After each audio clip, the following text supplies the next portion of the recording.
And today I got a special guest in Martin. Welcome to the show, Martin. Hey, welcome. Thank you so much for having me, Ion. It's my pleasure, my pleasure. Could you tell people a little bit about yourself, please? Sure. So my name is Martin Salama, and I come from Brooklyn, New York. And just in case you're wondering about my accent, that sounds. Somebody told me yesterday I sounded a little mafia-like. I was like, forget about it. But yes, I'm from Brooklyn, New York, Love that. and I'm known as the architect of the Warriors Life Code. And for me, life is basically everything. I've turned that into an acronym for live incredibly full every day. Right?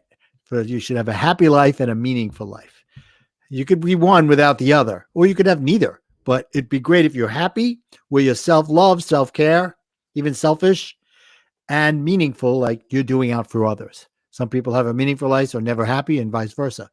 So that's where I started to create my what I do now, and which is I help people shift their mindset from lack to abundance. I came out with a book about a year ago called Warrior to Warrior. I help people go from being worried into somebody who can take any adversity, figure out how to get through it. And recently I started a business where I help entrepreneurs and coaches get to seven figures within 2 years guaranteed. That's quite a feat, Martin. Is that is what's kind of inspired it? What started you off on this framework and on this journey really? Okay, so what started me off on my journey of becoming a coach and doing all that? Well, I know you have a probably on the younger side from me demographics. I don't know how many of your listeners might remember the financial crash of 2008, and that one really threw me for a loop. Um, my wife and I were working on a project for 5 years to build a multi-million-dollar tennis club and health center in New Jersey. And it took us 5 years because there were so many things we weren't expecting. We had to find the land. We did a feasibility study and all these other things along the way. And then we went to the town. We're like, okay, we want to build this. Like, okay, show us the plans, do this, do that. We'd come back, do this, do that. And they finally, after 5 years of the years of everything that we did, and $3.5 million in to get the engineering, the architecture, and all that, they said, okay, we think you have a great project. We accept. Now, and when this was going on, I'd be talking to the banks, and they're like, yeah, we love this project. It was 2005, 2006, 2007 even. They were loving it. They couldn't wait for it to happen. They were looking to lend me the money. Okay, so now it's the summer of 2008, and I go and I say, okay, great. I did it. I figured it out. We got it all done. We're ready to build. And they're like, yeah, man, we're not building right now. We're not lending. I'm like, what are you talking about? You guys were ready for me. They go, well, things are changing in the market. A month later, Bernie Madoff, the subprime loans, the financial world falls apart, and I'm devastated. I've lost all the money I've put in, all the money I've gotten from investors I borrowed and everything else to get me to this point. And the banks are just like, nope, there's no money out there. You know what happened then.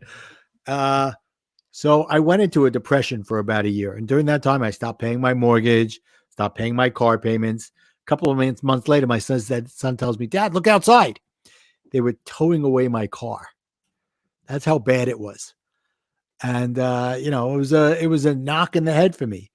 The house went into foreclosure. Luckily, there was so many foreclosures in the state of New Jersey that it took them about 9 years till they finally actually foreclosed on the house. So here I am. I'm in this depression for about a year, and it's obvious it's situational depression.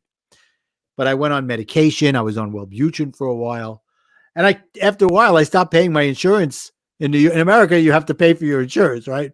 So stopped paying my insurance, and I couldn't afford to pay for my medicine because it wasn't covered by insurance because my insurance lapsed. So I looked at myself. I said, you know what? Do I really need these medications, or am I using it as a crutch? So I decided to stop taking it, and I worked on my mindset. So now I'm saying, okay, what do I want to do with my life? And I thought about it, and I always had been involved in community events, and I was always a leader. And people would come in and say, well, Martin, I can't do what you're doing.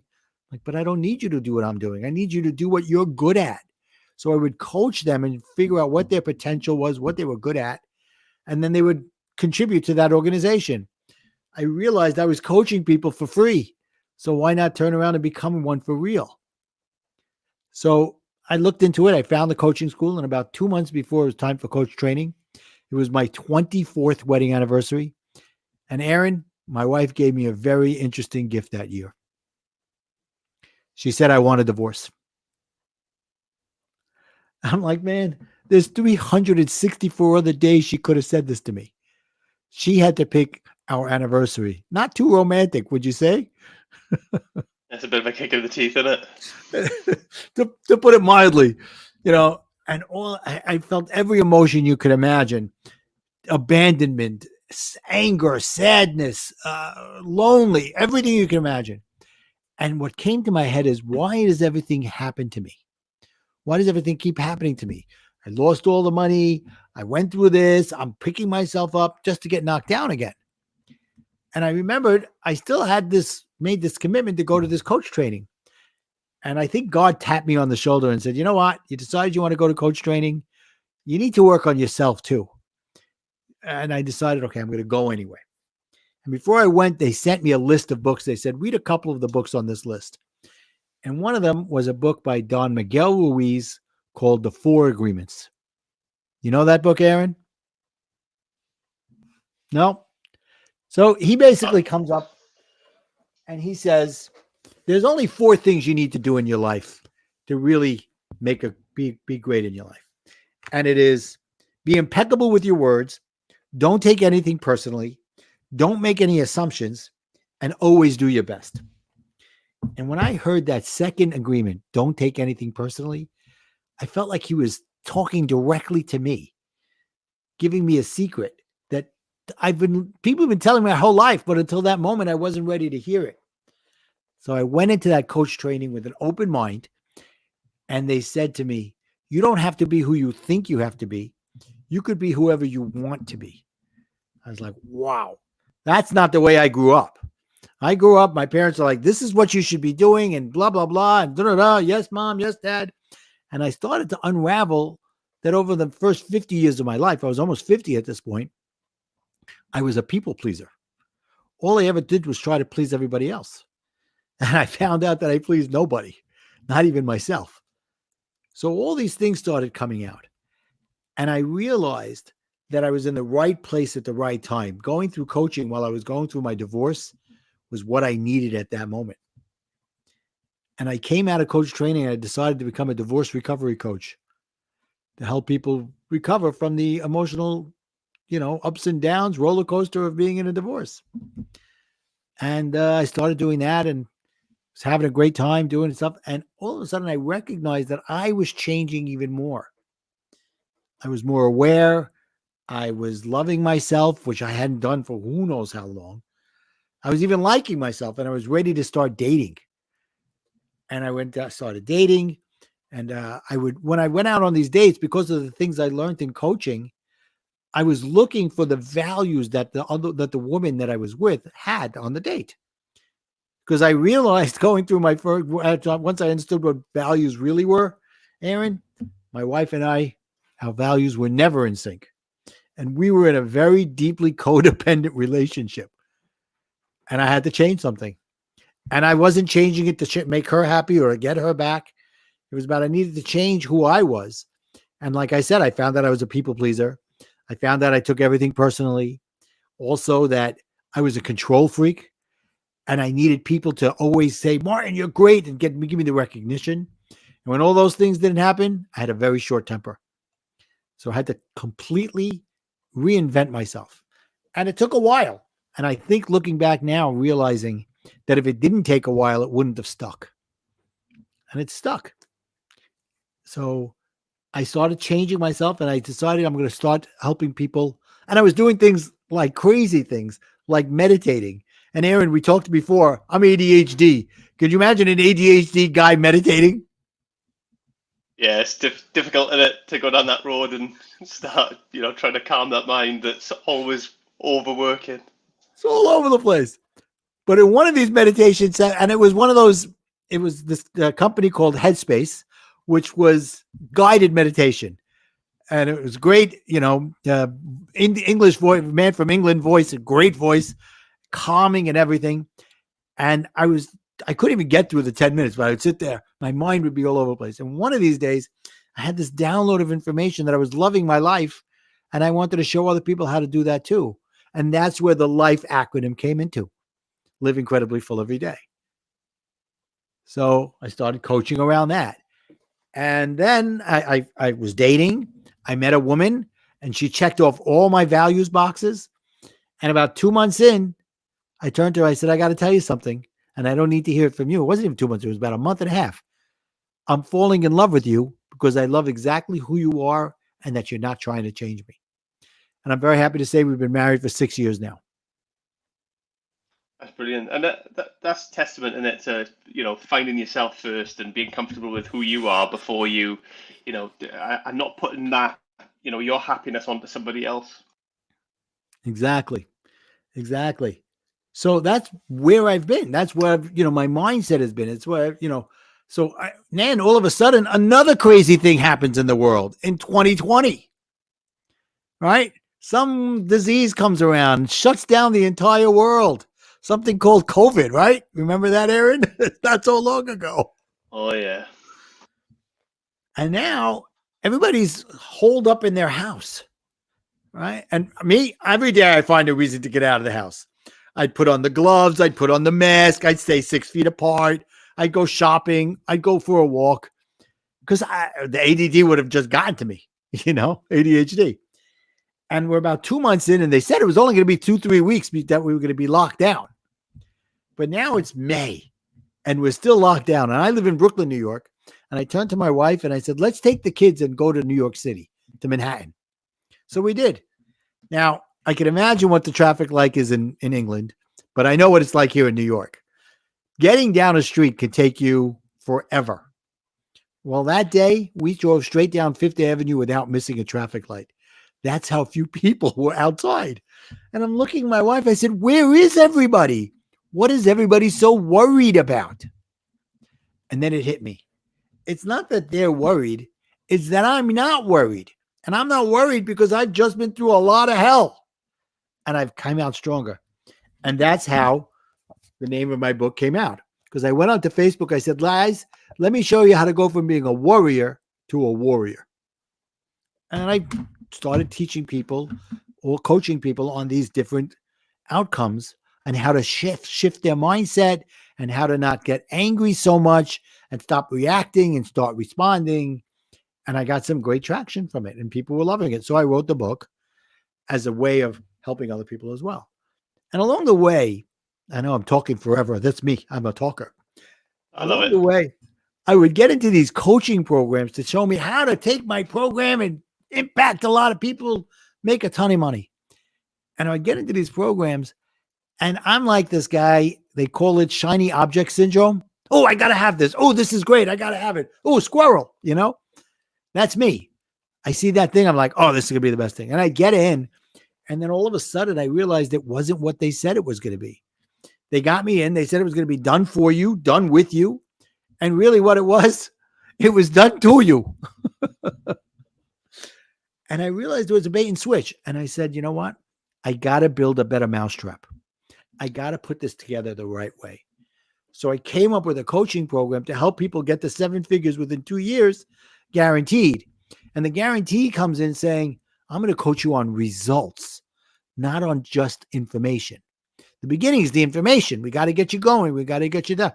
So I'll charge you 12.5% of my entire fee. And the rest of it comes in when you start making money. And then we take it from there. Yeah, I've been down that rabbit hole with a lot of these online courses and things where people, often the ones who are really, really good at marketing are not actually very good coaches or very good at delivering, but they're really good at marketing. So they get you through the door, but then you get in and then it's hopeless, right? Exactly right. So I said, let me make it where I'm showing the people that I'm there for them as much as they're there for them, if not more.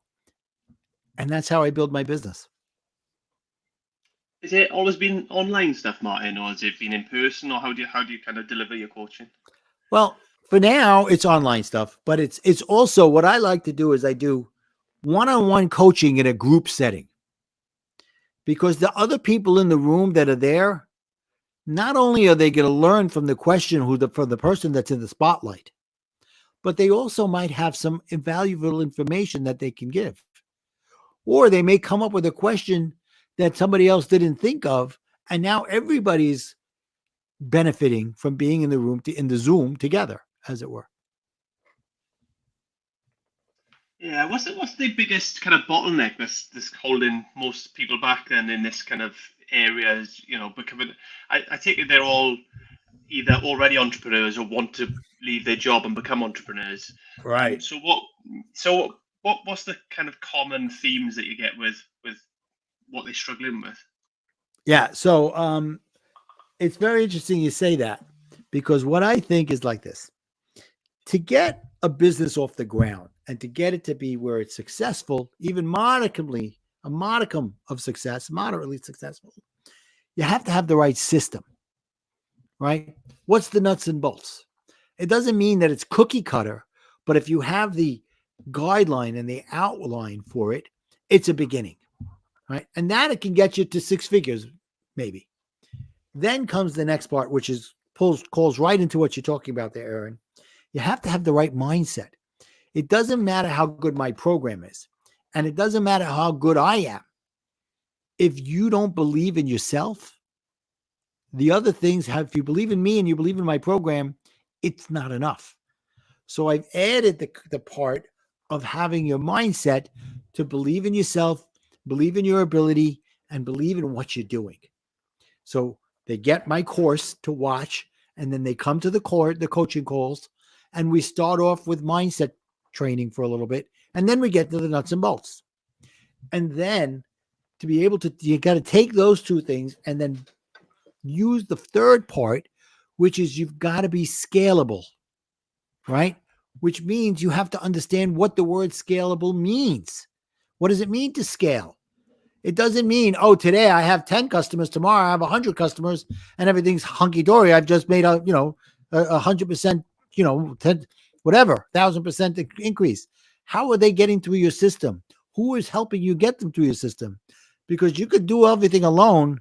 And I say it like this: you can go alone, but you can't grow alone. So you have to be, to me, scalable means you have to have the right people around you. Do you know the author Robert Kiyosaki, Rich Dad Poor Dad? Yeah, Yeah, he's great, isn't he? yeah, it's pretty good. Yeah. So he one time said, and I actually heard him say this live, I want to be the dumbest guy in my own business. And what he says is, I want to surround myself with the smarter people. I say the people that know how work with and for the people that know why.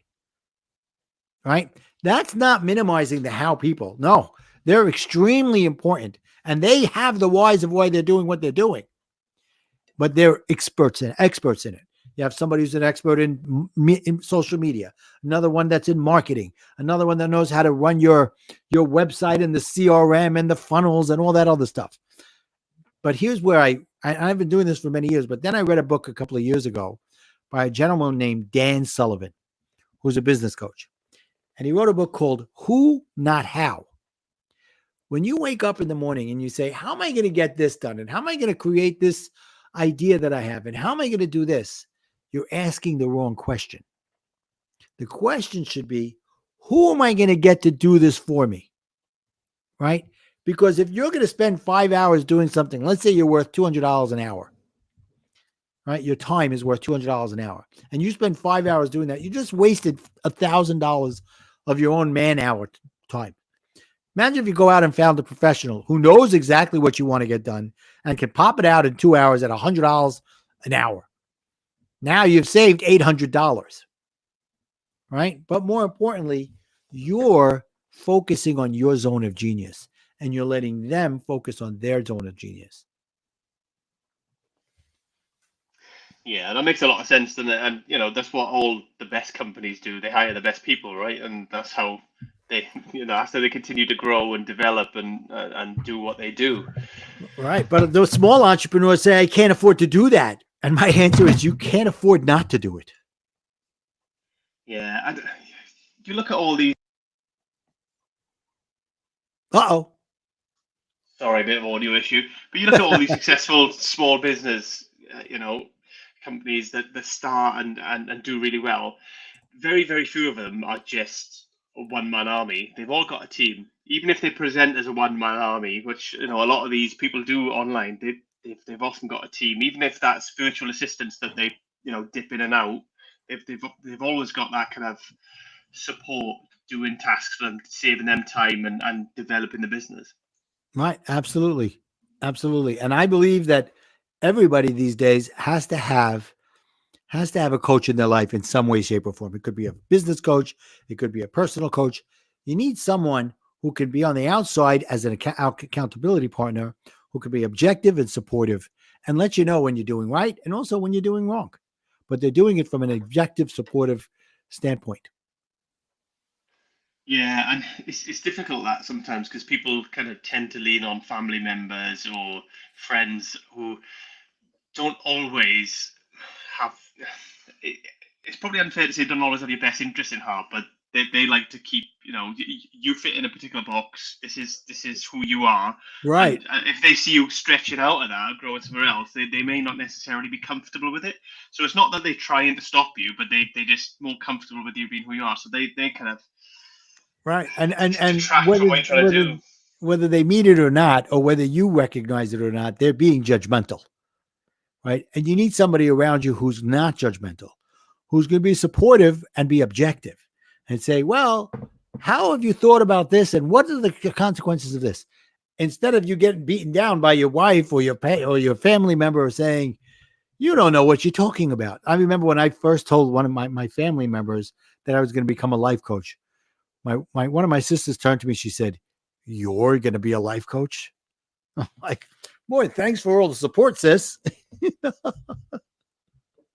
Yeah, and that's the way it can go, right? And that's the way it often goes with kind of until you are actually getting results, then them family members and friends they're not really going to see the potential in it really.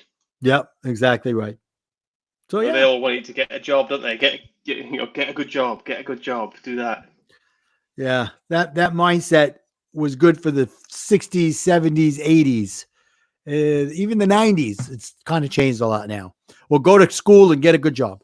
Now, I'm not saying don't go to school, but make sure that you know what you want to do.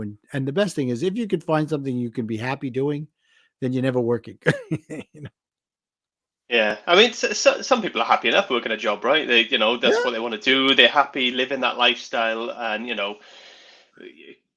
9 to 5, come home, maybe do a hobby, and that's about it, and just rinse and repeat. But yeah, but this, they not you know, like us.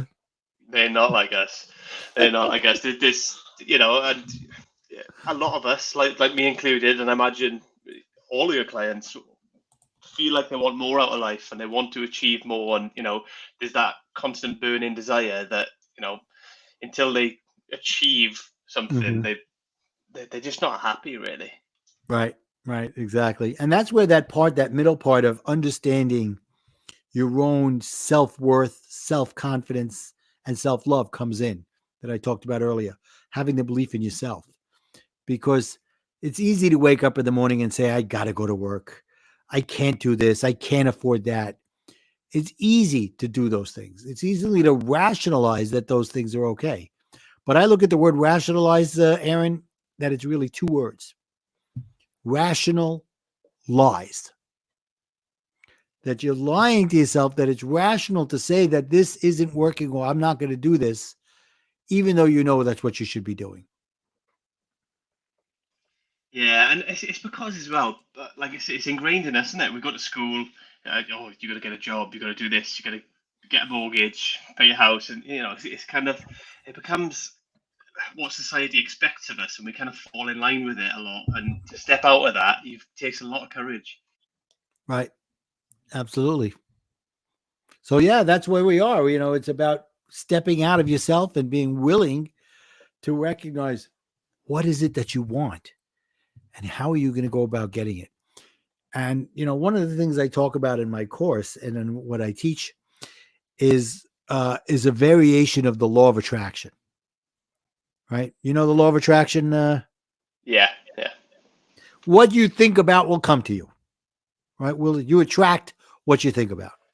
Now, there is a certain truth to that, but for it to really be something that works, you've got to look at it at a deeper level. So I put together what I consider is like a deeper version of this, and I call it the cycle of A's. Okay, because I believe it works in a perpetual motion. The first A is ask for what you want. And Aaron, it could be as simple as waking up in the morning and saying, I had this great idea. I'm going to host a podcast. Okay. Now, what happens next is, are you going to host it? And if you are, what are you going to do about it? That's the second A, act. So, Aaron, one day you woke up and you said, I think I want to do a podcast, right? right, yeah. So what'd you do? Bought a microphone.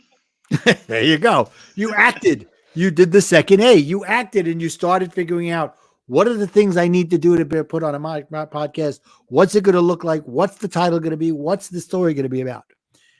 And, it could be something from somebody wakes up in the morning.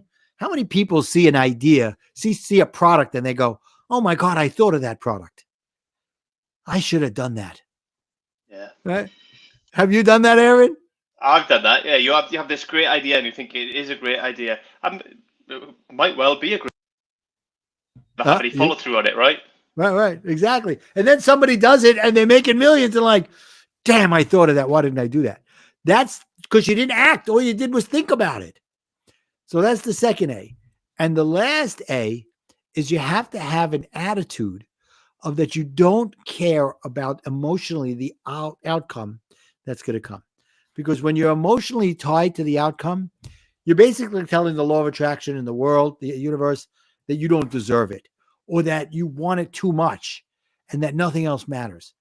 But if you put it into the mindset of, okay, this is going to happen, I'm doing everything right and I'm just moving along and it's part of it, it'll come to you more times than not. And when it's not, you have to say to yourself, maybe I need to make a course correction.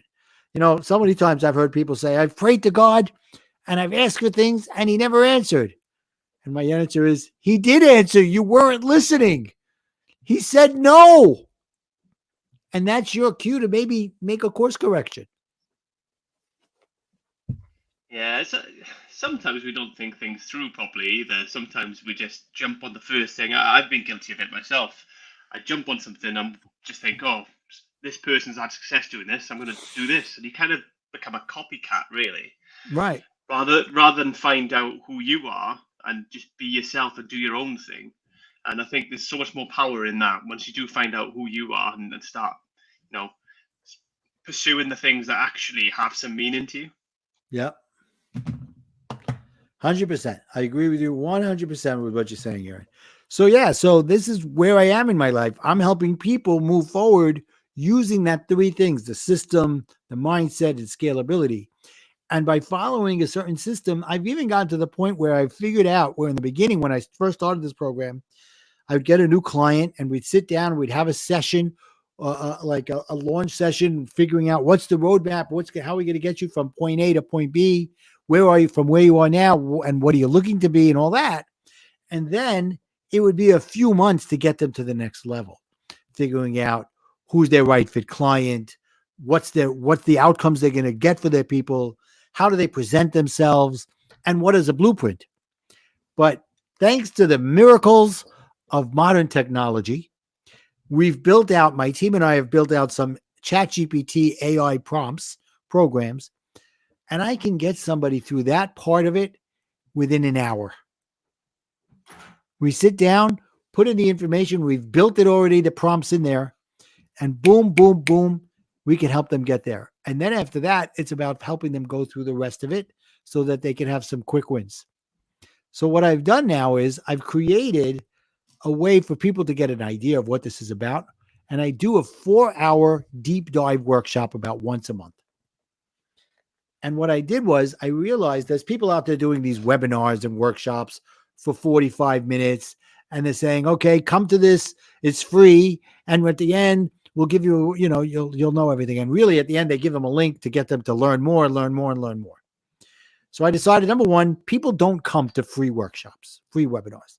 They sign up for them, but they don't come because they're not invested in it. So instead, if you charge them even $27, they'll come more often than not. And then I said, you know what? How about if I charge them $27 and the money goes to charity? So I built a philanthropic workshop. That's philanthropic in 2 stages. Stage 1, they get in and the money goes to what I picked out an organization called the Gift of Life. What they do is they swab people's cheeks, and then if somebody needs a transplant for bone marrow or stem cells, they can match them. And I'm fortunate enough to be somebody who donated my stem cells and saved someone's life that I never met in my life. And it costs a lot of money for this Gift of Life to do that. So the money goes to that. And then it's philanthropic on the other side, because in this 4-hour workshop, you remember the scene in The Wizard of Oz when the dog is pulling back the curtain and he says, don't pay attention to the man behind the curtain. No, I'm ripping the curtain open and I'm going to show you everything behind the curtain. In the 4 hours, I say like this: if you don't show it in your workshop, don't have it in your business. If you have it in your business, show it in your workshop. So over the 4 hours, I'm going to show you all the things that we do. And then at the end, if you stay till the end, I'm going to give you the recording. And if you're nice enough to leave me a recommendation on LinkedIn, I'll give you the slides as well. Now, why am I doing that? Because I believe that in what I'm doing so much that the people are going to say, this is great. I want to learn more about it. And I want to get deeper with Martin, and I want to get there faster. So I'm going to join up with him. And if they don't, it's been great knowing you. Thanks for coming to my workshop. Best of luck. I'm here to help you however I can. Yeah, I've been on a lot of them free webinars, I've spent a lot of time going through free webinars, and a lot of the time what I get frustrated about is they don't actually teach you anything. It's just a long video sales letter, isn't it? It's just a VSL really. Just a tease. Yeah, if they actually gave you something of value, you'd probably pay more attention. And you're probably more likely to buy at the end of it, but they very rarely give you anything worthwhile. Right. Because to them it's free. But I believe like this: if you pay, you'll pay attention. Right. And I'm saying the payment I'm even taking is going to a donation. So I'm not making any money on that part, because I believe in myself. I believe in my product. I believe in what I program here enough that even if at the end of it you don't do it, you've walked away with actionable items that you can use in your business. Yeah, and that's the thing, and that's what people want from it, isn't it? They want that initially, and if you do give them that, the chances of them actually working with you are a lot higher anyway, because they've actually got some value from it rather than just being sold for an hour and Right. teased about what you might get. Exactly. And then I back it up by saying, only pay me 12.5% now. And don't pay me another dollar until you're making money. And we have it this way: you decide when you think it's the right time to pay me. We come up with a payment schedule, but if you've gotten to the level that you think you should be at and you haven't hit the numbers you want, okay, wait to pay me the next thing. And then we'll go from there. But I'm building what I call a risk reversal strategy, because the risk is now on me. How much, Aaron, do I want to get you over the finish line? Yeah, and it shows that you back yourself as well, doesn't it? Because you're not trying to get the money up front and then tough. You're taking a small percentage really on the grand scheme of things, and then working with them. You're trying to earn alongside them really. So right, I want to build a raving fan. I want to build somebody who says, "Oh my God, this guy's great. I love him. He loves me. We're going to figure out how to do other things together. And I got to tell other people about this because he's the real deal." But to be the real deal, you got to be the real deal. Yeah. And I think that's why it's important to have that your success is tied to their success, really. Exactly.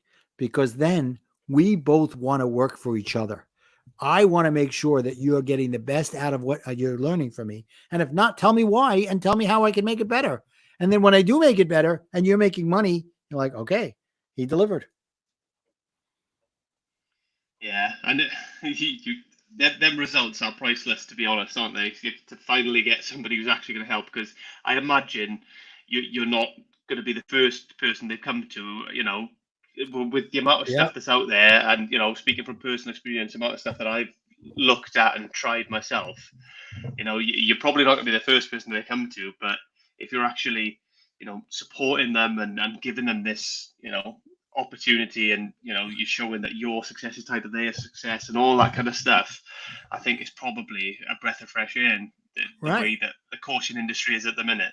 Exactly. Exactly. And I believe in duplicating, but duplicating with each one building their own model based on the duplication. Right. So for example, I told you I do a 4-hour workshop. At some point, I'm going to build for my clients a 4-hour workshop. It's a done for them with their input, but I do all the back end work.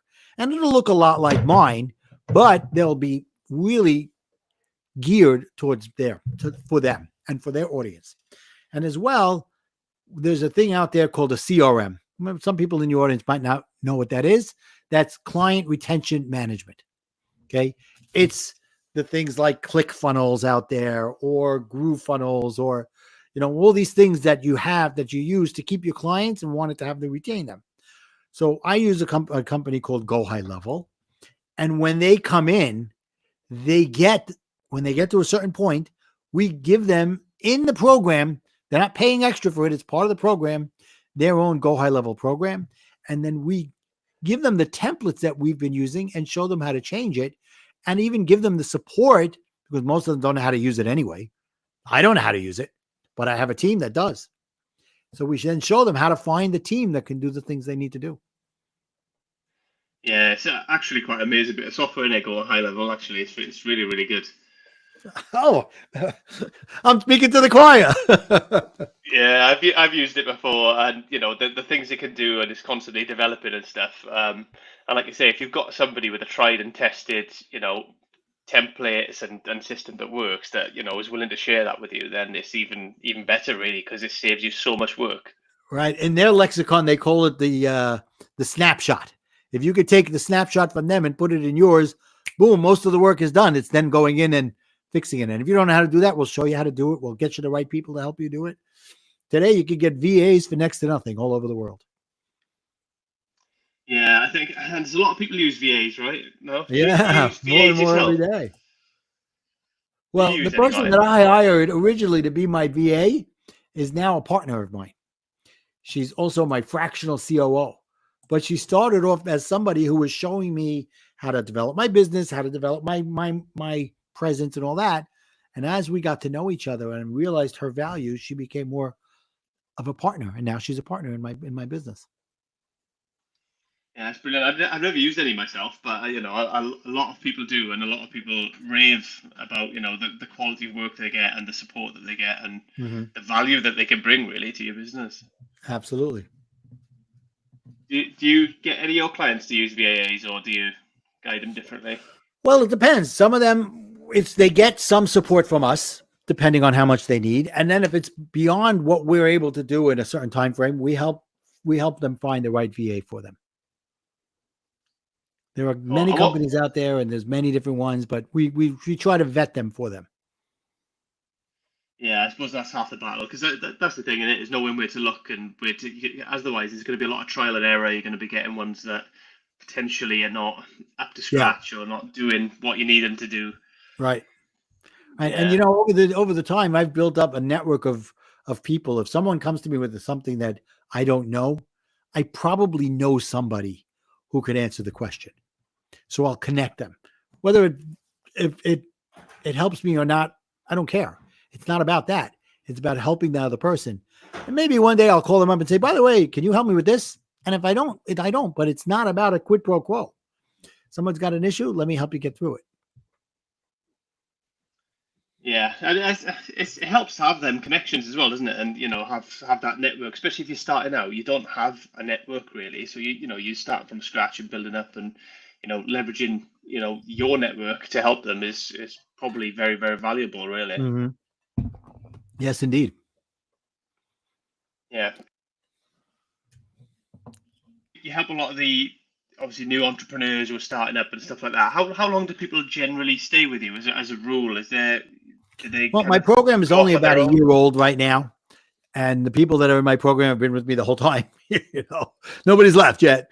One person left because he's like, to tell you the truth, I love him as a person, but he wasn't getting anything done. He was coming up with excuses all the time, and he was looking to fail. I'm like, man, I can't help you. It's not about. I don't want your money. It's not about the money. I mean, the money's great, and I want it, but under the right conditions. So yeah, and I'm looking at these people once they get to their $1,000,000, to their 7 figures. It's not the end of the road, even though they may not be paying me anymore because they've paid me everything if they hit the $1,000,000. But we're building a relationship. We're building a business friendship, and we're looking for other ways to JV with each other or to refer other people or to come up with ways of working together. Yeah, is it? Do you ever like vet your clients before they start to see if they're a good fit, or because I can imagine some people probably if they're not committed to it, or if they're going to be extra difficult, then they might just not be a good fit for you as a Right. coach. So as I've been building this, I'm becoming more and more discerning as to who I let into the program. It used to be in the beginning, as I was taking off, and even though it looked great to me, and even though I believed in it, there was still that little part of me that didn't know if it was really going to work. So I did a little bit of that old pitch and pursue type of mentality. Oh yeah, this is great. Come on, come on, come on. And then as I got in it and I saw people like this one I told you about, I realized I need to be a little more discerning as to who I let in. And I wanted to be at the end of it where they go, let's say they come to my workshop and they go, I'm in if you'll have me, right? Where they're asking me more than me asking them, right? And then I have a call with them and set up a strategy session to go a little deeper to see what's driving them. And I'll ask them questions on that call to see if they're really cut out for what I'm looking for. And I'm looking to see if there's a connection there, right? Are they coachable? Are they willing to make the sacrifices that might be needed in the beginning? And it's not a financial sacrifice. They're already making that payment. They already pay me the 12.5%, right? If they want to come that far. But before I take it, I want to make sure that they're going to do what they say they're going to do. So yeah, there is a bit of a vetting program because that call is not just about them seeing if they want to work with me. It's about me seeing if I want to work with them. Yeah, I suppose you got to as well weigh up. Some people will expect, they're going to pay you the money and think that you're going to do it all for them. Where, in reality, you're there to guide and support and help them along the way, but they've got to put in the work, really. Right. I'm going to do a lot, but they've got to do a lot too. And the point of it is I want them to get to a point where they have a more profit and more life, right? The life part comes in when you start to get scalable so that you can turn around and build success partners around you in your business who can do the things that you need them to do so that everybody gets what they need to do, and they can figure out exactly what's happening. Make sense? Yeah, that scalable part is important as well because a lot of people who are wanting to be entrepreneurs, a lot of it is for that ability to have that freedom. Not to mean you're not going to work hard, but you can have that bit of freedom in your business where you're earning money when you're not necessarily at work. You can be flexible with your time, a little bit more flexible. It's not to say you don't put the hours in or the work in, but you can be a bit more flexible about when you do them hours and where you do them Right. hours, Exactly. location wise as well. I say, how great would it be if you could take 7 days off in your business and not have to look at it, not have to look at an email, and it's still going and growing? Yeah, that's the dream, right? Right. So that's what I build. I help people build that.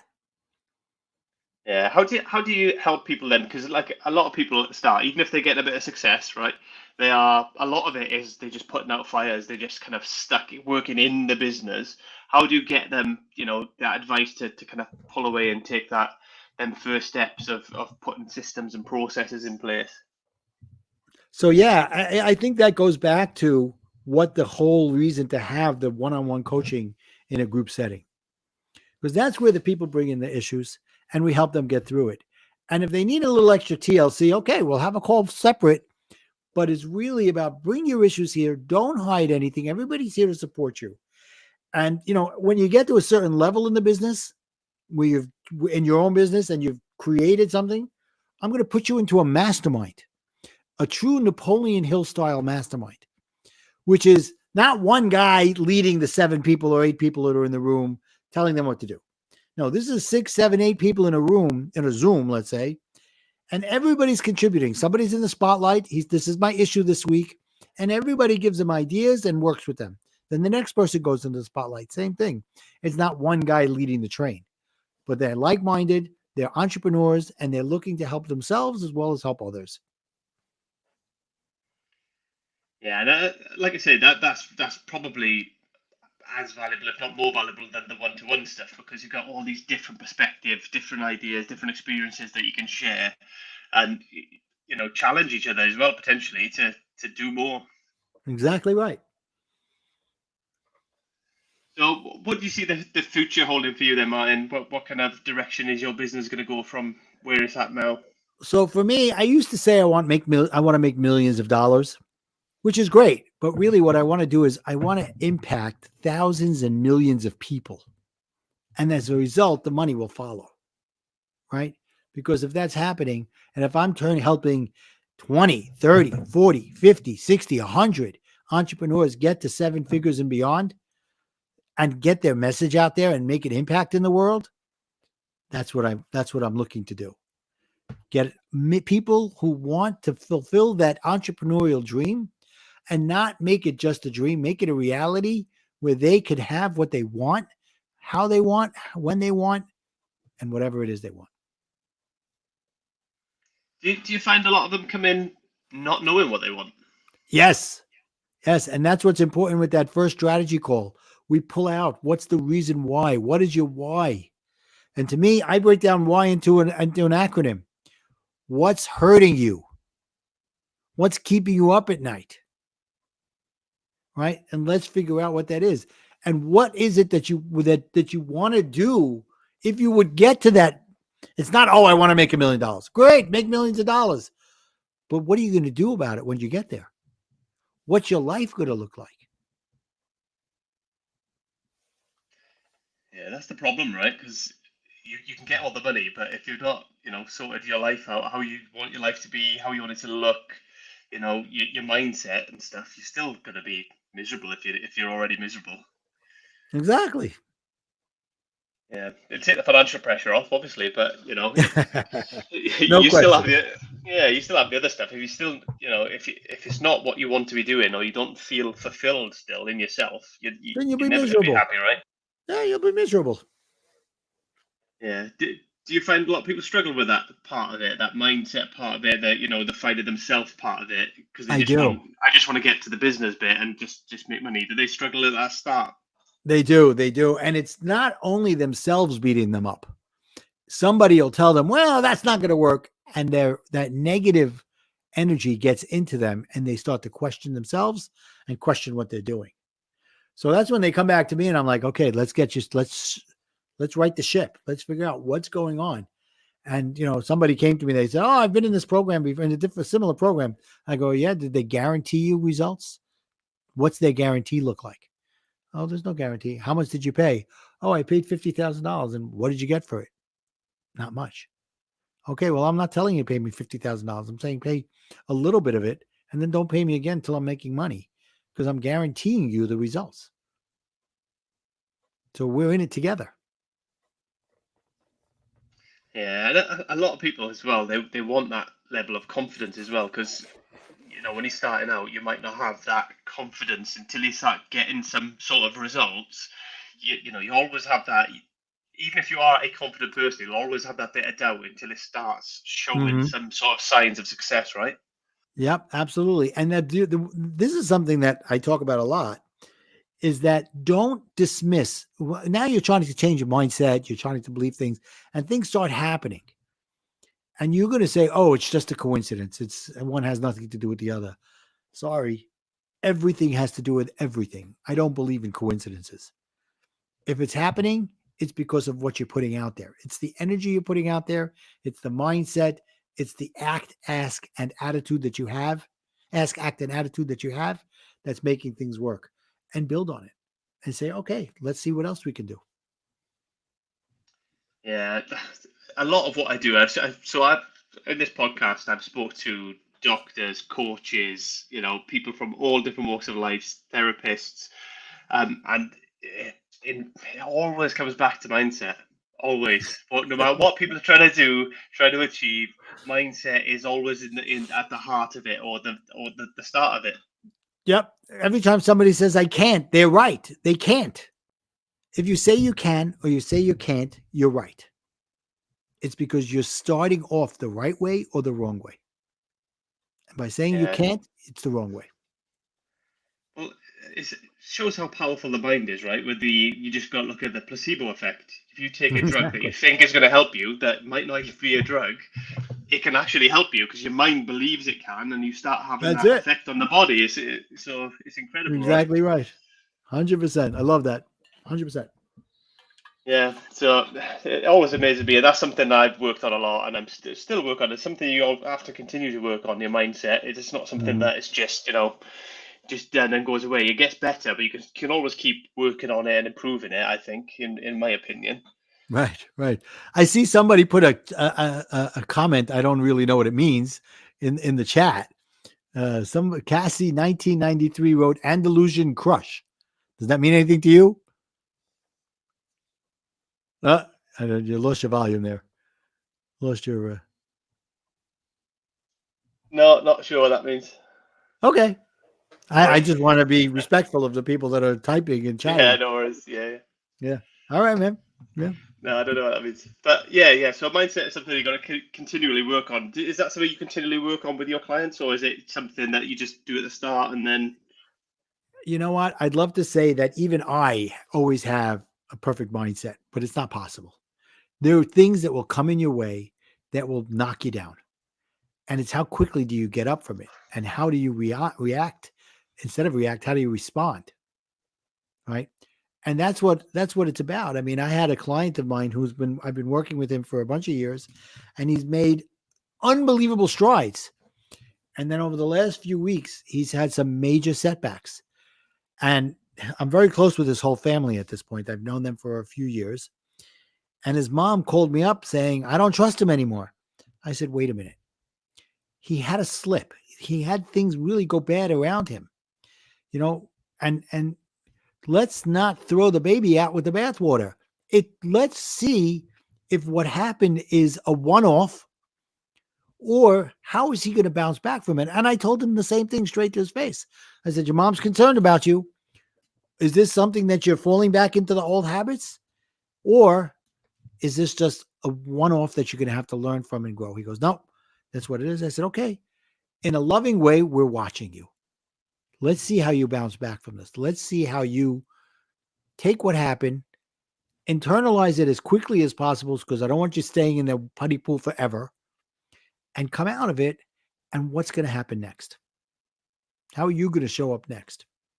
He goes, you got it, man. I'm taking the challenge. So, okay, great. We're all lovingly watching you. Yeah, and that support is key though as well, because your environment is so important. If you're so I saw a thing with a doctor who's done a lot of research on cynicism and negative bias.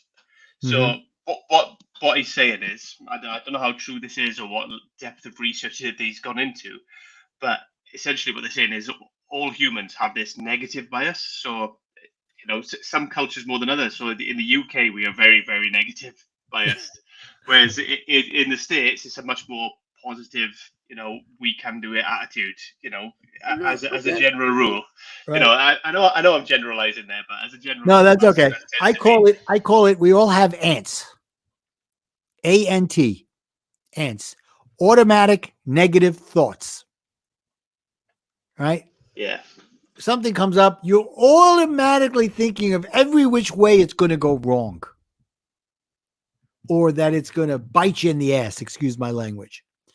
Instead of looking for the problems, you've got to move your mindset to look for the opportunities and say, why is this showing up and what am I going to do about it? That's where I was. Earlier in the conversation, we talked about when my wife asked for the divorce and I said, why is everything happening to me?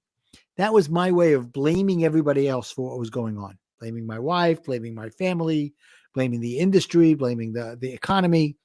Now I say everything happens through me. That's me taking responsibility for what's going on. Good, bad, and indifferent. Yeah, I try to detach. So I try and detach from situations that are negative and try to, take stock really and try to um, soothe myself and just realize, and just approach it in a logical manner because, stuff happens, doesn't it? Yeah, yeah, Ultimately, and we just got to deal with it. How that we deal with it is what really matters. How you 100%. approach that problem because we're all going to get problems. It's just a case of Right. how do we deal with it? How do we move forward from here? Because life goes on. We just got to figure out a way to keep moving forward, really. Yep, 100%. There's a woman who I consider a mentor now from the UK. She wrote a book. I want to find it. Here it is. Her name is Genevieve Davis. Okay. And she wrote a book called Magic Words and How to Use Them. Now, I was following this woman for a few years from like 2014 on. And she had these little books about magic. And I've incorporated a lot what she said into my own life and into my coaching. And a few years afterwards, like in 2019, she sent out at the end of 2019, she sent out an email to her email list saying, I think I want to coach some people. So I'm thinking, this is somebody I look up to. I would love the opportunity to coach with her. So I made an appointment thinking I was going to get an assistant or something, and it was her. And after about 10 minutes, we both said, oh, I've got to take this program. And she charged very little for it. And we started working. And this book in particular, Magic Words and How You Use Them, she started using using myself and the other people that were in her program as the test to see if what she was writing in this book would really work. So she started working with me on it. And she said, come up with something that's been bothering you and the way you think about it. So we worked on it. At first I didn't get it right. And finally I did. And I said, I have a lot of issues with my ex-wife to the point that my daughter barely speaks with me, my youngest daughter. And I feel like all she ever does is talk badly about me, almost to make me like the devil incarnate. She said, okay, why don't you try to reframe that? She's got a lot of issues with your daughter. She's on the spectrum. She's on the autistic spectrum, very high functioning, but on the spectrum. And I started thinking about it to myself, saying, you know what? She's really got it hard, my ex-wife. Even though she got married again, I got married again. She got it hard. She has my daughter living with her. It's a lot of pressure on her. Maybe I'm just projecting what she's thinking. And I should give her the benefit of the doubt, so on and so forth. That week, I got a call. I called my daughter.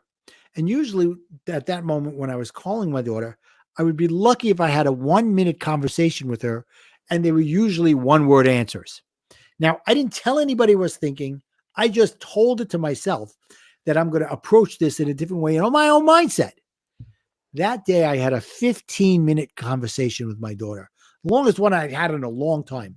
She was engaged. She was into it and everything. At the end of the conversation, now she lives about an hour away from me. I said, we haven't seen each other in a long time. I'd love to get together. Can I come out there and see you?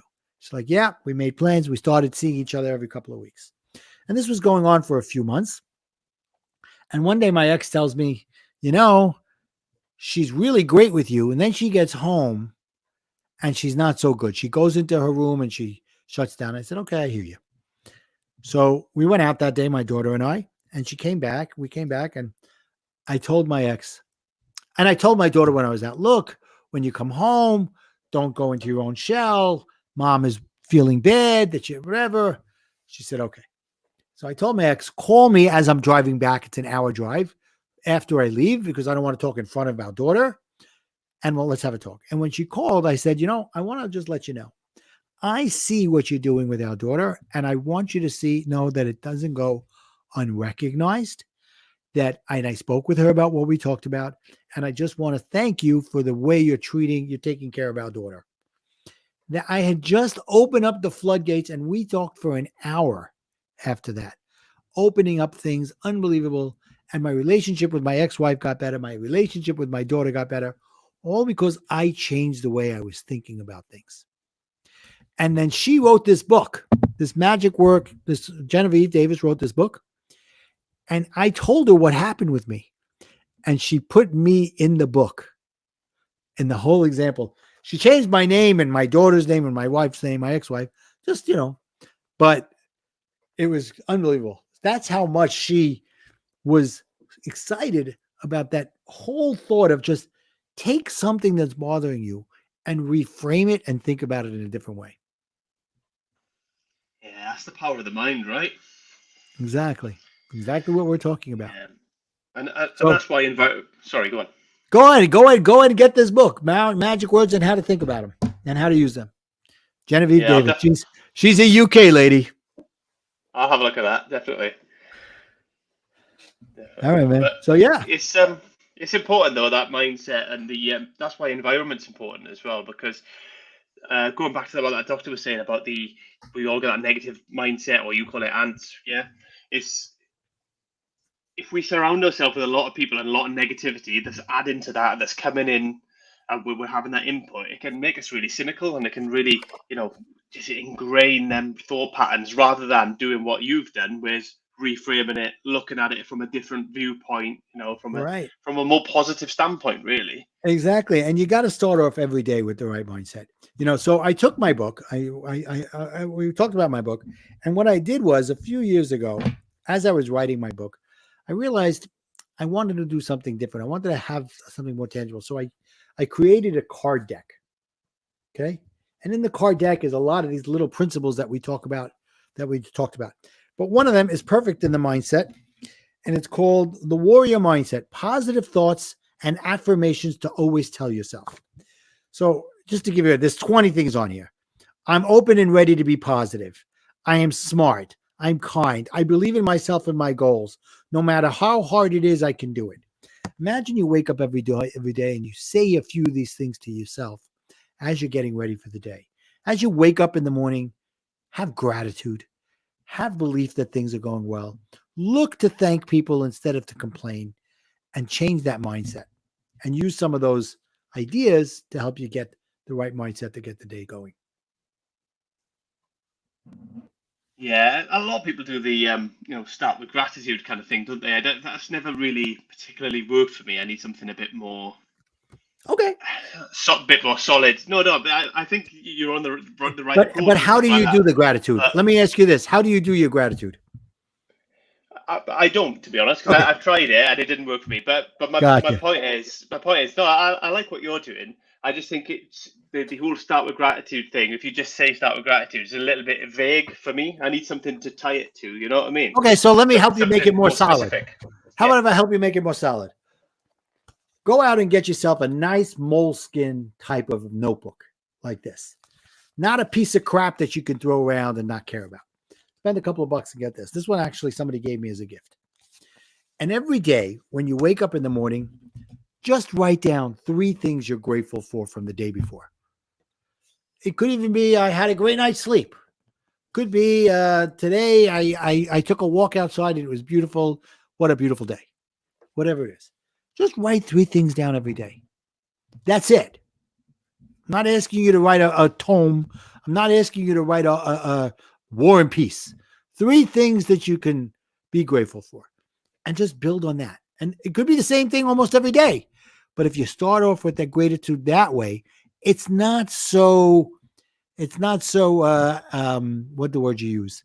Ambiguous. It's not so intangible. Yeah, for me, it needs to be tied to something. And I find, maybe it's just how my mind works, but when I do have any sort of, when I show gratitude for stuff or when I appreciate stuff, it works much better for me if I can do it in and around a moment that I'm actually experiencing or living, if you know what I mean. So I don't know, if I am Okay. out for a walk somewhere, the weather's nice, the view is nice, the scenery, is to try and have that gratitude in that moment of like actually taking stock and appreciating that. That works for me. That lands for me. But just Beautiful. the kind of just doing it abstract writing in a book doesn't kind of work for me. Abstract. And I don't know Right. why. I'm Okay. sure it works for lots of people, but for me, Yeah. Yeah. I need to have some sort of either moment or like a physical thing that I can hold, like a Right. memory or something that will actually tie it, and then it kind of sticks in my mind, if you know what I mean. Cool. So when that happens the next time, take a moment, enjoy it, take it in, be present in the moment. And however long it takes, enjoy the whole experience. Then, as you're getting out of that experience, pull out your smartphone, take out your notes, and write down, "This was great. I really appreciate this. I'm so grateful I had that moment." Now it's not as abstract as it was before. Yeah, I find doing that will stick in my mind better. You know what I mean? Whereas if I'm just writing in a book, after the fact, I don't have. Maybe it's because I don't have the emotional tie in the moment to that Yeah, thing. But when you're in it or just after it, you've had that emotional tie in. It's still there, and I think it just sticks in your mind that bit more for me. absolutely. I'm just throwing out ideas. Use them, don't use them, whatever. Like I said, don't leave the moment. Stay present in that moment. I'm talking about later. It's just a way of you having something to look back at. If it doesn't work for you, try something else. Yeah, but I think it's important. I do think it's important, and it's important for everybody to find a way that works. And I'm sure, just writing it down and thinking about it works for a lot of people. Um, you know, It's all good. just for me, I'm slightly different, but I do think it's an important thing and an important practice Right. because I'm terrible for it. I'm quick to the negative, really quick to jump on the negative, and oh, this is awful, this is bad. Um, but how often do we take time to actually appreciate and think about what's good and what's going well, and Great. the stuff we have to be grateful for, really. Right. So, yeah. So then all you need to do is every time you're in those moments, appreciate them, take them in all you can, and then look for other opportunities to get in them again. So that when the negative comes up, you have these in your database to go back to. It's just coming up with little things that might work for you. Yeah, and that's it, right? Having more positive experiences. The more Right. positive experiences you can have, the more positive your mindset will become, really. That's it. That's it. It builds on itself. It's, it's all building on itself, one on top of the other. It's a snowball effect. You have a little snowball, let it roll down the mountain, it'll get bigger and bigger. Yeah, and it can work both ways, right? So if you don't Exactly. do the 100%. positive, then the negative will take you the other way, and it can be really difficult then. Exactly right. So, yeah. Okay. Martin, what's one thing, right, that you're clear about now that you weren't a year ago? So it could be absolutely anything in your life. One thing that you kind of, Clear about now that it was only a year ago that I wasn't so clear about. yeah, Okay. So last year I was in the process of putting together the program we talked about. And as much as I thought it would work, there was still no proof of concept. Right. Now I have proof of concept. So my clarity is around the fact that I've put together a program that can change lives.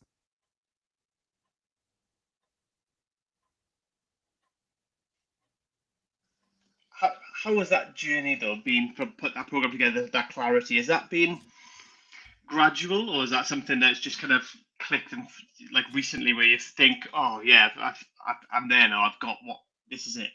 It's a little bit of both. There's graduals where things go, and then all of a sudden you'll be on a call with one of, I'll be on a call in my group coaching call, and somebody will say, I just did this, and it's like, boom, it's working. You know, all the incremental steps have now come together for that aha moment for me to say, okay, what I did is working. The idea is coming together. It's actually happening. Yeah, that must be a nice moment when you feel like that's things are coming together. Exactly. More importantly for me, it's watching them have that aha moment that it's actually working.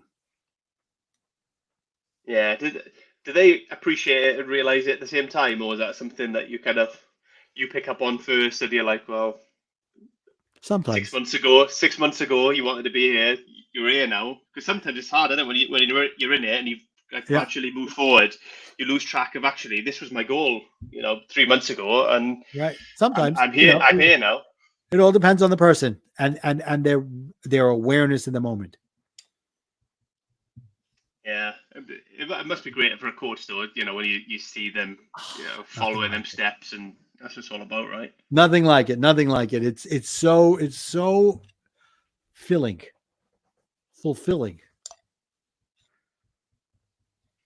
Yeah.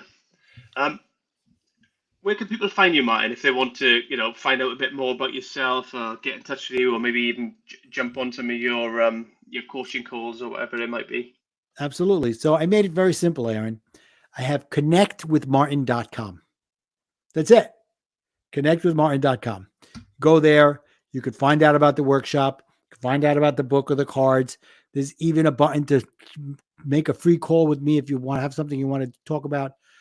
And there's also free gifts. You could get there, the cycle of A's, knock it to pull it down and see what that's about.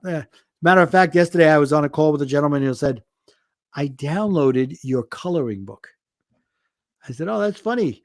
And I'm so excited that you did that. He goes, I actually was downloading it for my child, my 7-year-old daughter. And then I realized you had one for children and one for adults. I said, yeah, right. Adults can have some fun too. And then I told him the secret. You're allowed to color outside the lines. There's no rules. He laughed. So there's a lot of things you can get there. Connectwithmartin.com. Brilliant. I'll make sure I put the link in the show notes for that as well, so people can get in touch with you or find you a lot easier. Right.